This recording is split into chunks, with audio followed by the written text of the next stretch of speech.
আর একটা নামাজি আছে সবে বরাত, সবে কদর, সবে মেরাজ। এই সময় দেখবেন মসজিদও জাগা লয় না, খুব ঠেল্লা টুইলা মসজিদে ঢুকতে হয়। কারণ ওই যে সিজন্না এখন মুসল্লি ঢুকছে সবে বরাতের রাত্রিতে, সবে কদরের রাত্রিতে। আমার বাসা বুঝুননি? বুঝলে হানা কই, এটা কি বাস্তব কইতেছি না অবাস্তব? সবে বরাত, সবে কদর, সবে মেরাজও যেই পরিমাণ মুসল্লি দেখা যায়, এই মুসল্লি কি রাতগুলা সারা দেখা যায় নেই? মসজিদে লোক নাই, এটারে কয় সিজন্না মুসল্লি। আর একটা মুসল্লি আছে সপ্তাহে একদিন, জুমার দিন, এদিন দেখবেন আবার মসজিদে জাগা হয় না। আমাদের দেশে কয়েক ক্যাটাগরির নামাজি আছে। এরকম একজন নামাজির একদিন দুইটা জিজ্ঞাসলাম যে ভাই আপনারা তো 2 ঈদে দেখুন যায়, এ ছাড়া আপনার আর পাওয়া যায় না, ঘটনা কি? আমি কইছিলাম নাকি জাহান্নামে যাইতে চান? না সব বনাস, জান্নাতে যাবো কই যেত। আমি কইছি সারা বছর দিয়ে আপনার পাওয়া যায় না, খুব ব্যস্ত থাকি, খাম কাজ থাকে, ব্যবসা বাণিজ্য করি, সবসময় কি আর সম্ভব? এই ব্যক্তিটার জিগাইছি, হ্যাঁ কিন্তু জাহান্নাম শুনে লাভ মারছে, এ শরীরে বিজারা মারছে যে না আমি জান্নাতে যাইতাম। এক ওয়াক্ত নামাজ নাই, তার দাবি কি জান্নাত। একটু কথা টথা কইলে আমি কথা বলার উৎসাহ পাবো। আমার কথা বুঝতেছেন? আপনারা যদি আমার সাথে হ্যাঁ না ঠিক বেঠিক এগুলা বলেন, তাহলে বলনেওয়ালার কথা বলার উৎসাহ বাড়ে। আর নাইলে কথা বলার উৎসাহ আগ্রহ এটা কমে যায়, কথা বলতে ভালো লাগে না। আপনারা আমার একটু বালা লাগাই দিতে হতো, কথাগুলি একটু মনোযোগ দেন। এই লোকটা বেনামাজি, কিন্তু তার টার্গেট হলো জান্নাতে যাইতে চায়। একজন সুদখোররে যদি তাফা দেয়া ধরেন, বলে রে সারাটা জীবন খালি সুদ খাইতে আছো খাইতে আছো, জান্নাতে যাইতে না জাহান্নামে যাইতে, না দোয়া করেন আল্লাহ যেন জান্নাত দেয়। খায় কি? সুদ। ঘুষখোররেও যদি ধরেন যে ঘুষ খাইতে খাইতে ফেট দিয়ে একটা 3 হাত লম্বা করছস, কই যাইতে মরার পরে, দোয়া করেন জান্নাতে যাইতাম। হেড দাবিও জান্নাত, ঠিক নেই? যত সুর বাটপার বদমাশ আছে, বেনামাজি, সুদখোর, ঘুষখোর, সব জোয়াখোর এক জায়গাতে একত্রিত করলে আর আন্দোলন করার প্রয়োজন যে আমরা জান্নাতে যাব, প্রয়োজন আন্দোলন করব। তখন আমি যদি প্রশ্ন করি জান্নাত কি আপনার মামুর বাড়ি না শ্বশুর বাড়ি, যেটা চাইলি পাওয়া যায়? এটা তো আবদারের জায়গা না, চাইলি পাওয়া যায় না, শর্ত আছে। বলুন কি আছে? দুনিয়া পাওয়ার জন্য কোনো শর্ত নাই, কিন্তু জান্নাত পাওয়ার জন্য শুধু শর্ত না, অবশ্যই শর্ত আছে। দুনিয়া পাওয়ার জন্য কি নাই? শর্ত নাই। দুনিয়া আল্লাহ যারে মনে চায় তারে দেয়। আস্তিকরেও দুনিয়া দেয়, নাস্তিকরেও দুনিয়া দেয়। মানে আল্লাহ মানলেও দুনিয়া দিবে, আল্লাহরে যদি নাও মানেন তাও আল্লাহ দুনিয়া দেয়। দুনিয়ার ক্ষেত্রে তসবিহ পড়ন লাগতো না, দুনিয়ার ক্ষেত্রে মাথার ফাগরি লাগানি লাগতো না। দুনিয়া আল্লাহ যারে মনে চায় তারই দেয়, কিন্তু পরকাল যারে মনে চায় তারে দেয় না। পরকাল পাওয়ার জন্য বাধ্যতামূলক শর্ত আছে। দুনিয়া পাওয়ালে শর্ত লাগে?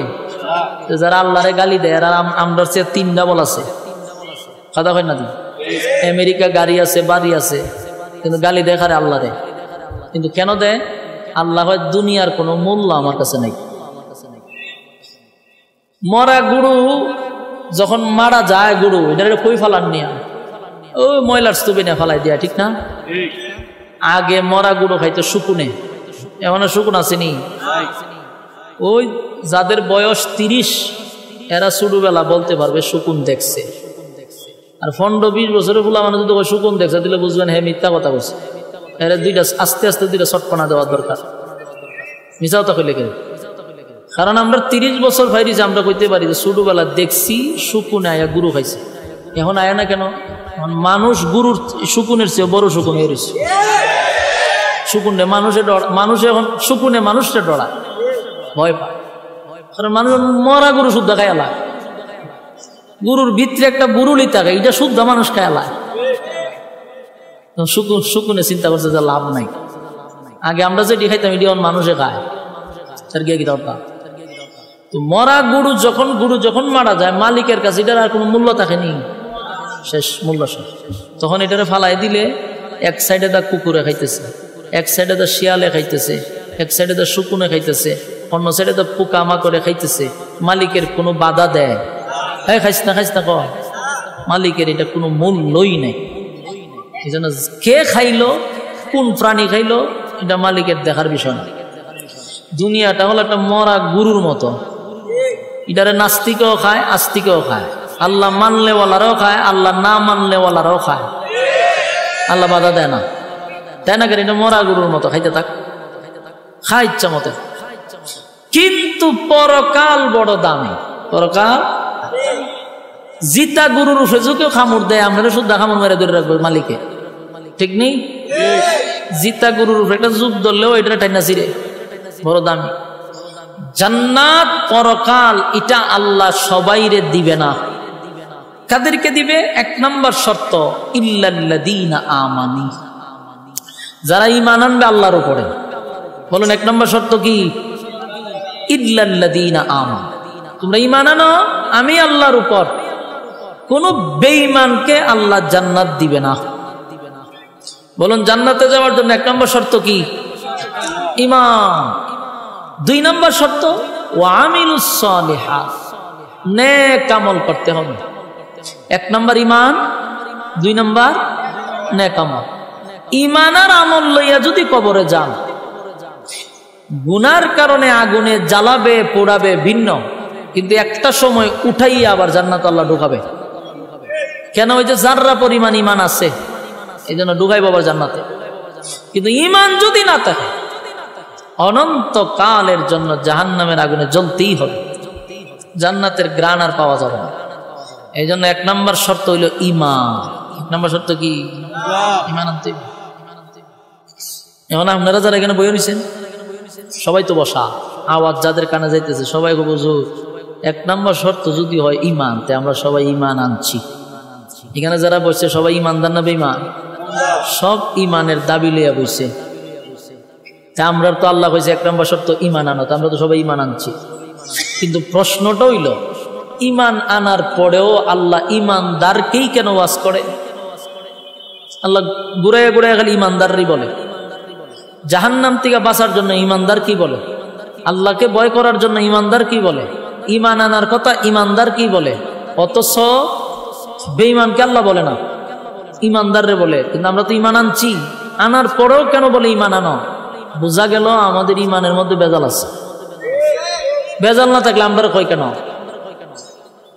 ইয়া আইয়ুহাল্লাযীনা আমানু কু আনফুসাকুম ওয়া আহলিকুম নারা, এখানে আল্লাহ কয় হে ঈমানদারেরা জাহান্নামের আগুন থেকে বাঁচো এবং তোমার পরিবার আহালকেও বাঁচাও। কেন? কোনো বেঈমানরে কইছে না ঈমানদাররে কইছে? ঈমান, আমরা তো ঈমান আনছি, জাহান্নাম থেকে বাঁচার কথা কয় কেন? বোঝা গেল বেজাল আছে। ইয়া আইয়ুহাল্লাযীনা আমানুত্তাকুল্লাহা হাক্কা তুকাতিহ, হে ঈমানদারেরা আমি আল্লাহকে ভয় করো, ভয় করার মতো। এই কেন ঈমানদারই কয় কথা? এখন ঠিক ঘটনাটা কি? ঘটনা হইল জ্বর উঠলে পরে একটা বগলের নিচে একটা কলম রাখে, এটা কতক্ষণ রাখার পরে একটা পয়েন্ট ওঠে 102, 103, এটার থার্মোমিটার। এটারে কি কয়? এটা তো জ্বর মাপে। কিন্তু পৃথিবীতে ঈমান মাপার কোনো থার্মোমিটার নেই, আসেনি? ঈমান মাপার থার্মোমিটার না থাকার কারণে একটা লোকরে আমরা ডাইরেক্ট বেঈমান বলতে পারি না, কারণ আমি তো মাপছি না। ঈমান মাপার থার্মোমিটার না থাকার কারণে সুৎকুর, বিশ্ববিখ্যাত সুৎকুর, গোটা পৃথিবীর গবেষকরা বাড়ি চালান দিছে, দিয়া বাড়ি করে আনছে যে বিশ্বের মধ্যে সবচেয়ে বড় সুৎকুর কোন জায়গাতে আছে। বাড়ি চালান দিয়া যখন ছেড়ে দিছে, এটা বাড়ি বাংলাদেশে ঢুকছে। টাইন্না বাই করছে ডক্টর ইউনূসরে। গোটা পৃথিবীতে ডক্টর ইউনূসরে এক নম্বরে চিনে যে উনি বিশ্ববিখ্যাত সুৎকুর। এই বাড়ি চালান দা বাইর করছে। এরপরে কয় আমরা যত বড় সুৎকুর বাংলাদেশে বইছেন আমরা তো জানি না, আইন আমরা একটা পুরস্কার দিছে, সেরা পুরস্কার, এটা হলো নোবেল পুরস্কার। সফল সুৎকুর সে, গোটা বিশ্বের মধ্যে তারে এখন মডেল মনে করে। এমন বিশ্ববিখ্যাত সুৎকুর ডক্টর ইউনুসরে যদি আপনি বলেন যে স্যার আপনি ইমানদার না বেঈমান, কি বলবে? বলবে আমি ফাক্কা ইমানদার। বেঈমান কইতো না জীবন। বেনামাজিরও যদি জিগান আপনি ইমানদার না বেঈমান, কইবে আমি ফাক্কা ইমানদার। জেনাকুরও যদি জিগান হেও কই ইমানদার। হ্যাঁ, লম্পট বদমাশগুলি সবগুলি কয় আমরা ইমানদার। আমার প্রশ্ন হলো, ওই যে থার্মোমিটার না থাকার কারণে সুদ করেও হয় ইমানদার, ঘুষ করেও হয় ইমানদার, বেনামাজিও হয় ইমানদার, বেফরদাওয়ালাও হয় ইমানদার, আল্লাহ সরাসরি মানে কিন্তু আল্লাহর আইন কানুন মানে না এমন লোকও হয় আমি ইমানদার। কেন? ওই যে থার্মোমিটার নাই। কিন্তু আল্লাহর কাছে থার্মোমিটার আসেনি। আল্লাহর থার্মোমিটারে আমরা ধরা পড়ি। ধরা পড়ার কারণে আল্লাহ বারবার ইঙ্গিত দেয়া ভাই ইমানদারের দলগল ইমানান।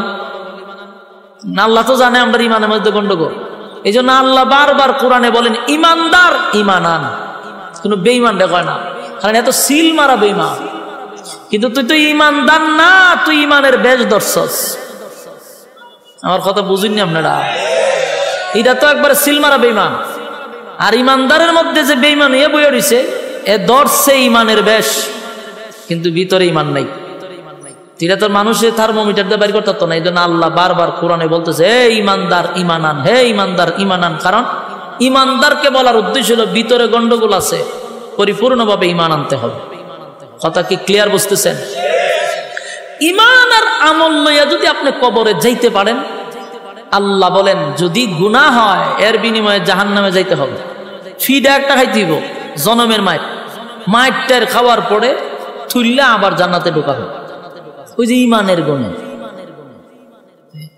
হাসরের মাঠে দল হইব দুইটা, একটা ডানপন্থী একটা বামপন্থী।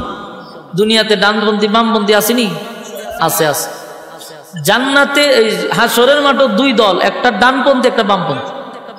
ডানপন্থী যারা ইল্লা আসহাবাল ইয়ামিন, আসহাবে ইয়ামিনদেরকে আল্লাহ ডান হাতে আমল নামা দিয়া বিনা হিসাবে জান্নাত দিব। বিনা হিসাব, হিসাব নিবে না। প্রশ্ন হলে হিসাব নিবে না কেন? কারণ আল্লাহ যাদেরকে জান্নাত দিবে এদের কারো কাছ থেকে হিসাব নিবে না।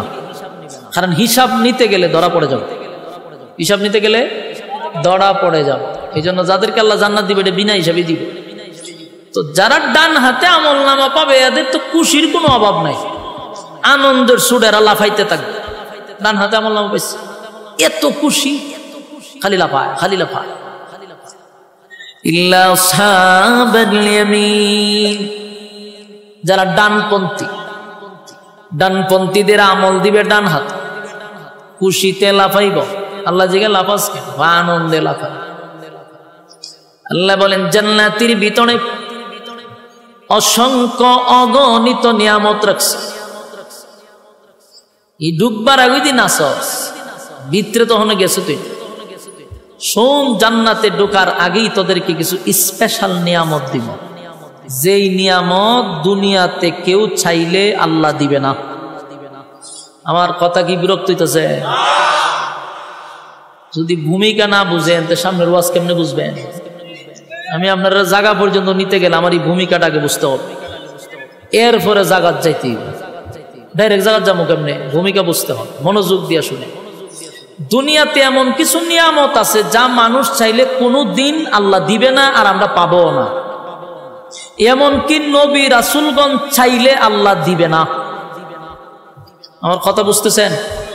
এমন কিছু নিয়ামত আছে যেটা জানি আমরা পাবো না, কিন্তু এখানে যারা বসা আমি সহ প্রতিদিন আমরা মনে মনে এটাই চাই, কিন্তু আমরা এটাও জানি যেটা পাবো না।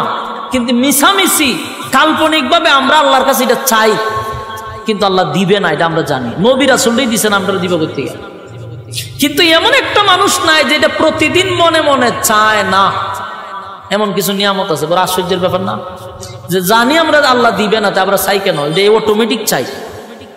এর এক নাম্বার নিয়ামত হলো কেউ মরতে চায় না। কতক্ষণ না দি? কেউ মরতে চায়, আমি চাই, জীবনও চাই না। আপনিও চান না, আমিও চাই না। কেউ মরতে চায় না, কিন্তু মরতে হবে। কতক্ষণ? মরতে চায়, মরতে নবীরাও যুদ্ধ আল্লাহ আমার মরণ দিয়েন না কবুলিত। আপনি আমি যুদ্ধ বলি গিয়ে মক্কার সামনে গিয়ে খানায় খাওয়ার যুদ্ধ আল্লাহ আমার মরণ দিয়ে না, মরণ দিয়ে না, মরণ দিয়ে না, মরণ দিয়ে না, হারা জীবনে যুদ্ধ করি কবুলিবনি। তিনি এটা জানি আমরা জিন্দিগিতে পাইতাম না, কিন্তু প্রতিটা মানুষ খালি যদি কারোবার না মরতাম।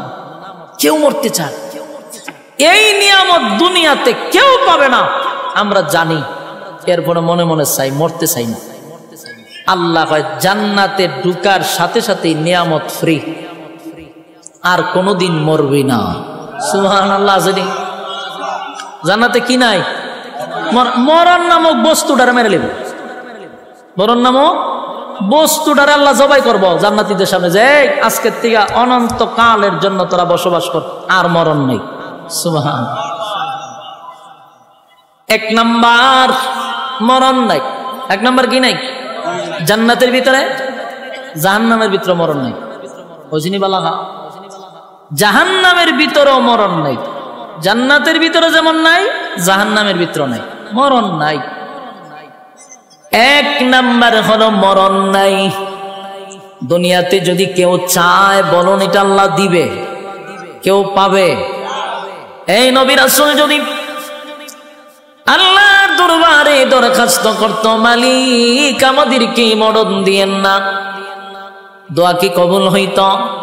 কুল্লু নাফসিন যায়িকাতুল মাউত, প্রত্যেকটা প্রাণী তার মৃত্যুর স্বাদ গ্রহণ করতেই হবে, তাহলে দোয়া কবুল হবে।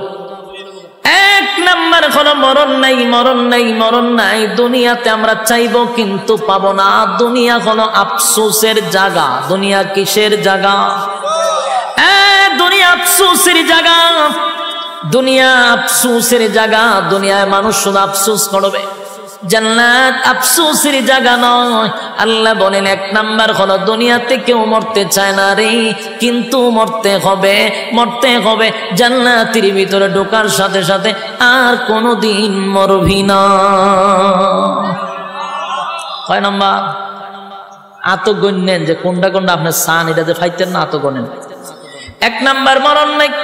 দুই নাম্বার হলো পৃথিবীর কোন মানুষ বৃদ্ধ হতে চায় না। ওমা আপনারা ঠিকই বোঝা যায় আপনারা সবাই বৃদ্ধ হইতে চান। আমি কই ওয়াজ করতাম, এটা কি গুরুস্থান? সেদ বেত নাই, ওই ভাবনার মানুষের মতো। ভাবনার মানুষকে কাককুতানি দিলে 3 দিন পরে হাসি দেয়। আমি আজকে আইছি, আজকে হইতে আইছি জানেন, নাটুর থেকে আইছি কেন প্রোগ্রাম করতাম। গতকালকে নাটুরে প্রোগ্রাম ছিল, ডাইরেক্ট নাটুর থেকে এখানে আইছি। এখানকার মানুষই তো বড় মারাত্মক, কাককুতানি দিলে হাসি দেয় না। আপনারা তো নারায়ণগঞ্জ মানে কি বাংলাদেশের মধ্যে একটা উন্নত মানের একটা জেলা হইল নারায়ণগঞ্জ, এবং আপনারা সচেতন। আপনারা যদি আওয়াজ না দেন, তে ভাবনায় যদি গিয়া ওয়াজ করি লাভ হইব? ঠিকানার এখানে সমান লইব কেমনি? একটু কথা কইেন, আমার কথাগুলি আপনি আঙ্গুলো গনেন, মনে মনে দেখেন তো এটি আপনার চাননি। আল্লাহ কইছে এটি চাইলে দুনিয়া দিবে না, কোন কোন জিনিস দিবে না এটা একটু গনেন। এক নাম্বার মরণ নাই, মরণের জন্য যুদ্ধ, এখন আল্লাহ মরণ দিয়েন না, কবুল হইব। 2 নাম্বার কেউ বৃদ্ধ হইতো চায়, আপনারা চান? সাদা দাড়ি লইয়া সেলুন ঢুকে আইবার সময় খালা হইয়া বাইরে বাস্তব না। বুড়ারে যদি জিজ্ঞানাও চাচা দাড়ি দিয়ে সাদা আছেন, খালা করছেন কেড়ে, নাইলে বুড়া দেখা যায়। এই চাচা মিয়ার উদ্দেশ্য সে বুড়া হতে, কিন্তু বুড়া হন লাগবো নি। পৃথিবীর কোন মানুষ বৃদ্ধ হতে চায় না, বৃদ্ধ হতে চায় না। আমিও চাই না, আপনিও চান না, কিন্তু বৃদ্ধ আমাকে হতেই হবে। বার্ধক্যে পৌঁছে যেতে হবে। যদি হায়াত থাকে তাহলে বার্ধক্য পর্যন্ত আপনাকে নিয়ে যাবে। বয়স যত বাড়বে তখন চোখের জ্যোতি কমবে, শরীরের শক্তি কমবে, দাঁত গলি লড়াচড়া করবে। বার্ধক্যে আপনাকে পৌঁছাইয়া দিবে। কেউ যদি দোয়া করে, মালিক আমাকে আপনি বৃদ্ধ বানায়েন না, বৃদ্ধ বানায়েন না, দোয়া কি কোনদিন কবুল হবে? এটি চাইলে পাওয়া যায় না। আল্লাহ বলেন জান্নাতের ভিতরে ওয়াদা দিলাম, বান্দারে ওয়াদা দিলাম। দুনিয়াতে কেউ বৃদ্ধ হতে চায় নাই, কিন্তু বৃদ্ধ হইতে হইল। জান্নাতের ভিতরে একটা লোক বৃদ্ধ হইয়া জান্নাতে ঢুকবে না। প্রত্যেকটা জান্নাতীর বয়স হবে 32 বছর। বুঝিনি আপনারা? 32 তো হবে, কিন্তু 32 থেকে কোনোদিন বয়স 33 হবে না। এটা কারণটা কি? কারণ এটা তো শেষ নাই। জান্নাতের শুরু আছে, শেষ নাই, তো বয়স বাড়তো কেমনে? 32 বয়স। কোনদিন চামড়া ডিল হবে না, চোখের জ্যোতি কমবে না, চেহারার গ্লেজ নষ্ট হবে না। জান্নাতের ভিতরে আমার মালিক বলেন, ঈমান আর আমল লইয়া যদি কেউ কবরে যাস, ওয়াদা দিলাম আর কোনদিন বৃদ্ধ হবি না।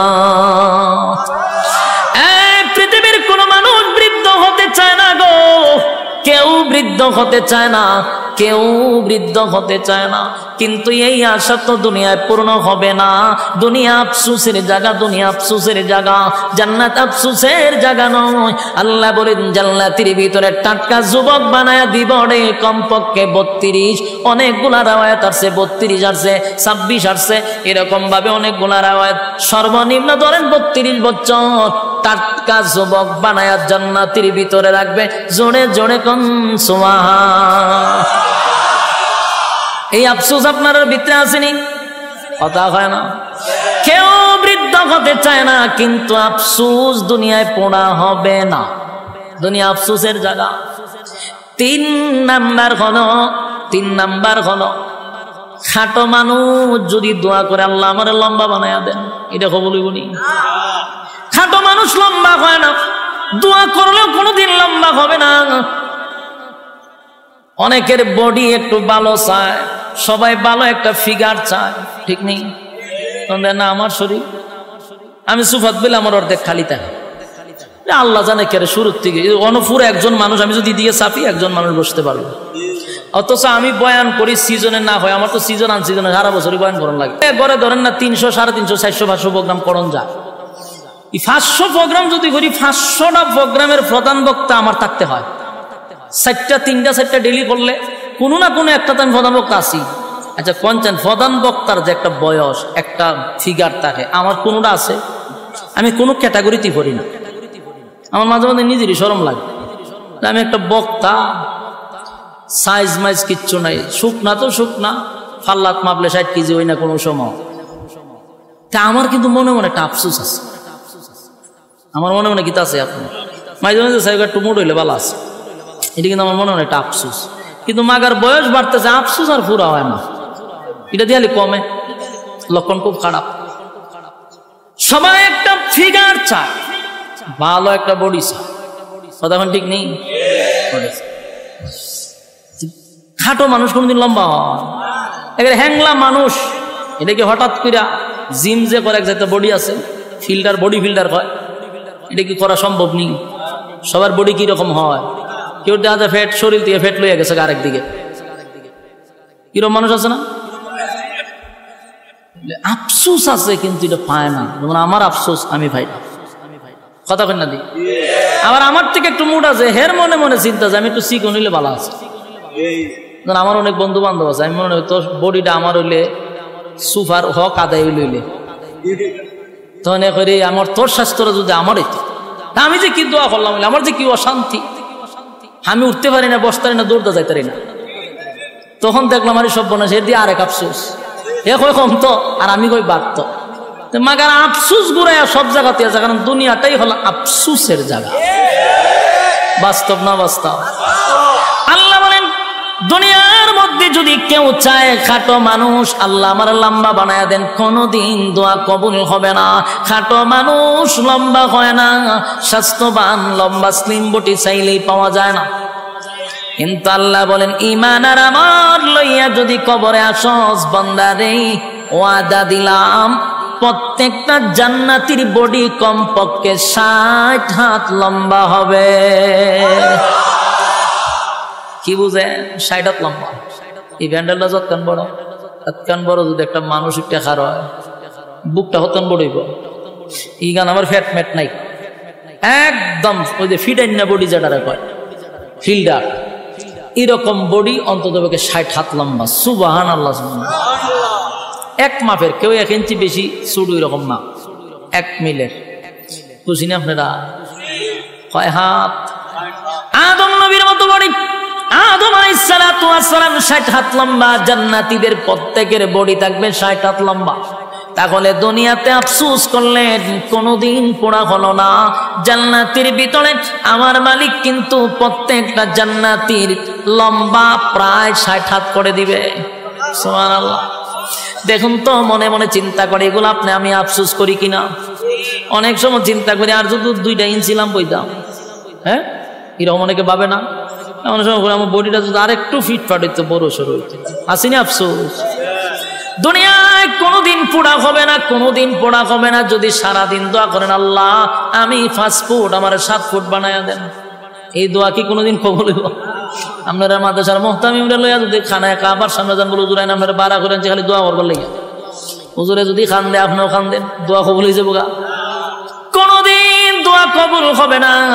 আফসোসের জায়গায় থেকে গেল দুনিয়া, আফসোসের জায়গা। জান্নাতের ভিতরে কম পক্ষে 60 হাত লম্বা। সুবহানাল্লাহ। কয়টা গেছে? এত গুনছেননি? 3টা গেল। 4 নাম্বার হলো কালো মানুষ কোনদিন সুন্দর হয় না। কথা হয় না? কালো মানুষ সুন্দর হয়? কেউ যদি ধর, আল্লাহ আমি ঘুমাইছি খালো ইয়া সহায় লালটা যেন আমি দেখি আমি দল হয়ে গেছি, এই দোয়া কবুল বলি? কালো মানুষ কোনদিন সুন্দর হয় না। কালো তো কালো, যদি দোয়া কইরা সুন্দর হইতো রে, তাহলে হাফসি বেলাল আগেই সুন্দর হয়ে যেত। কালো মানুষ কোনদিন সুন্দর হবে না। আল্লাহ বানাইছে আপনারা যেমন এমনই হবেন, কিন্তু কালো মানুষ যারা তারা সুন্দর দেখলে মনে মনে একটা আফসোস আছে। কপালের ঘরের কপাল, আমি এক কালার ঘরের খালা, এরকম অনেকে হয় না? আয়নার সামনে কতক্ষণ পরে পরে যায়, ডাইনের চুল বামে নেয়, বামের চুল ডাইনে নেয়, এটা কেড়ে করে সুন্দর দেখা যেত। কথা কই না দি? এই বুম বাং কেন করে? একবার পিছাতে চায়, একবার সামনেতে চায়, আয়নার সামনে 1,00,000 কথা কয়, বুঝায় হের একটু সুন্দর লাগতো, উদ্দেশ্য একটাই সুন্দর লাগতো। কিন্তু তুই চেষ্টা করস, তুই কি খালা মানুষ সুন্দর হইবি নি? এখন বলে ইয়ে বাড়িছে, মেডিসিন বাড়িছে, বিভিন্ন জিনিস মুখো টোকো খালা মাইয়া গুলারে দলা বানায় বানায় বিয়া দিলাইতেছে। আমরা বাড়ির কাছে এক মাইয়ারে বিয়া দিছে, তা আমি ঘুমায় ঘুমায় আমি আলাপ করতে চাই, কেমনে বিয়া দিই? হোমা এটা যে দলা হইছে, কেমনে হইলো দলা? খালা মানুষ আবার দলা হয় কেমন? এটারে কিতা জানে মা খাইছে, 1 মাস ধরে মা খাইতেছে, মা খাইয়া এটার দলা বানিয়েছে। আমি ঘটনা তো ঘটবো, কি ঘটবো? আমি কম আল্লাহর উপরে পণ্ডিতি করছে। আল্লাহ বানাইছে এটারে খালা, এটারে বানাইছে বন্দায় দলা। তাহলে এই দলা বেশি দিন নাই, নির্ঘাত দুর্ঘটনা ঘটবে। এটা কইতেছে কিন্তু আমার হোম মিনিস্টারের কাছে 6টা মাস গেছে না, আমার হোম মিনিস্টার কইতেছে আপনি কিন্তু আল্লাহর ওলি নাকি? তা কেরে হঠাৎ করে আমার বুজুর্গিগিরি কিতা দেখলা? কোন আমরা যে কইছিলেন একবার, হেতে আস্তা শরীর অবস্থা খারাপ হয়ে গেছে। কি হয়েছে? হসপিটাল আছে, আস্তা মুখ ফুল্লা ফসা ধরে লেছে। পরে দিয়া ডাক্তারের রিপোর্ট দিছে স্কিন ক্যান্সার। এটারে কি কয়? Skin cancer. আমার ঘরে আপনি বুঝলেন কিভাবে? আমি কারে এটা বুঝন লাগে না, আক্কল লাগে। আল্লাহ বানাইছে খালা, হে আল্লাহর উপরে তো পণ্ডিতি করছে, এটা তো দুর্ঘটনা ঘটবো, এটা তো আকলই কয়। এটা আকলে কয় না। ক্রিম দিয়া যে সাদা করছে, এটা অ্যাসিড দিয়া মুখ ফুইরা সুন্দর করাইছস, এটা ফলাফল কি ভালোই বলি? এটা স্কিন ক্যান্সার হবে 100%। বাস্তব না বাস্তব? আল্লাহর উপরে তো পণ্ডিতি করেন। খালা মাইয়া গুলারে দলা বানায় মানে বিয়া দেয়, পরে পরে নি বিপদ। সাবধান, আল্লাহর উপর দিয়ে পণ্ডিতি করা যাবে। খালো যদি সুন্দর হইতো তো বেলাল হয়ে যেত সুন্দর, রাসূলের সাথে থাকতো, রাসূল দোয়া করলে সুন্দর হয়ে যেত গা। কিন্তু খালো সুন্দর হবে, কিন্তু আফসোস থেকেই গেল। ঠিক নেই? কালো মানুষের মনে মনে কত আফসোস, আল্লাহ আমার বানাইলেন কালো। ওই কালো মানুষটা যদি মন খারাপ হয়, মাঝে মধ্যে বেলালের ইতিহাস শুনবেন।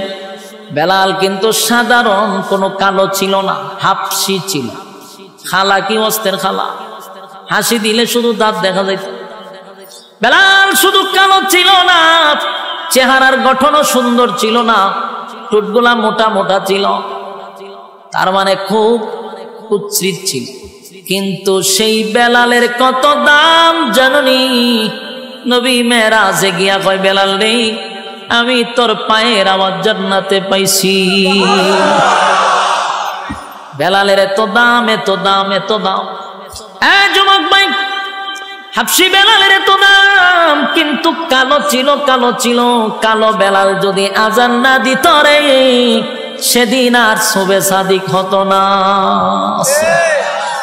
বেলাল আজান না দিলে আর সে গিয়া ফসত না। কালো আসিন, দাম কম না বেশি? সাইড কালো আসিন, এগুলা এদের দাম সবচেয়ে বেশি। লুকমানে হাকিম উনিও কালো ছিল, ওনার দাম অনেক বেশি।